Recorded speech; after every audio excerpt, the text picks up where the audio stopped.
ഈ viral wallpaper എങ്ങനെ set ചെയ്യാം? ഐഫോണിൽ ഡെത്ത് എഫക്റ്റ് ഇപ്പോൾ സോഷ്യൽ മീഡിയയിൽ വൈറലായ ഒരു കിടിലൻ വാൾപേപ്പർ നിങ്ങൾ ഐഫോണിലും എങ്ങനെ സെറ്റ് ചെയ്യാമെന്ന് നോക്കാം. വെറും 3 സ്റ്റെപ്പിൽ തീരും. വാൾപേപ്പർ ഗാലറിയിൽ സേവ് ചെയ്യുന്നത്. യൂട്യൂബ് ബ്ലോഗ് എന്നുള്ള ഈ ഒരു ടെലിഗ്രാം ചാനലിൽ പോയി കഴിഞ്ഞാൽ ഈ ഒരു വാൾപേപ്പറിന്റെ ലിങ്ക് ഡൗൺലോഡ് ചെയ്യാനുള്ള കിട്ടും. ഇനി പേഴ്സണൽ ആയിട്ട് വേണമെന്നുണ്ടെങ്കിൽ എനിക്ക് എന്തെങ്കിലും ജസ്റ്റ് ഒരു കമന്റ് ഇട്ടാൽ മതി. നിങ്ങൾക്ക് ഞാൻ പേഴ്സണൽ ആയിട്ട് തന്നെ DM ചെയ്ത് തരുന്നതാണ്. ലിങ്ക് ക്ലിക്ക് ചെയ്തിട്ട് ആ ഒരു ഫോണിന്റെ സൈസിലുള്ള വാൾപേപ്പർ സെലക്ട് ചെയ്യാം. അതിനുശേഷം ഡൗൺലോഡ് ചെയ്ത് സേവ് ചെയ്ത് കഴിഞ്ഞിട്ട് നേരെ ലോക്ക് സ്ക്രീനിലേക്ക് പോയിട്ട് ലോങ് പ്രസ് ചെയ്ത് പിടിക്കുക. അതിനുശേഷം പ്ലസ് ബട്ടണിൽ ക്ലിക്ക് ചെയ്തിട്ട് നിങ്ങളെ ഫോട്ടോസ് പോയിട്ട് വാൾപേപ്പർ സെലക്ട് ചെയ്ത് കൊടുക്കുക.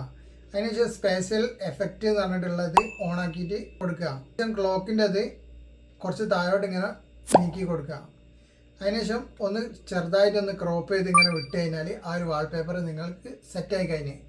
അപ്പോൾ ഉള്ള വീഡിയോസൊക്കെ പെട്ടെന്ന് തന്നെ കിട്ടണമെന്നുണ്ടെങ്കിൽ പെട്ടെന്ന് തന്നെ ഒന്ന് ഫോളോയും കൂടി ചെയ്തിട്ട് ഫ്രണ്ട്സിനൊക്കെ ഒന്ന് ഷെയറും ചെയ്ത് കൊടുക്കുക. See you next video. By.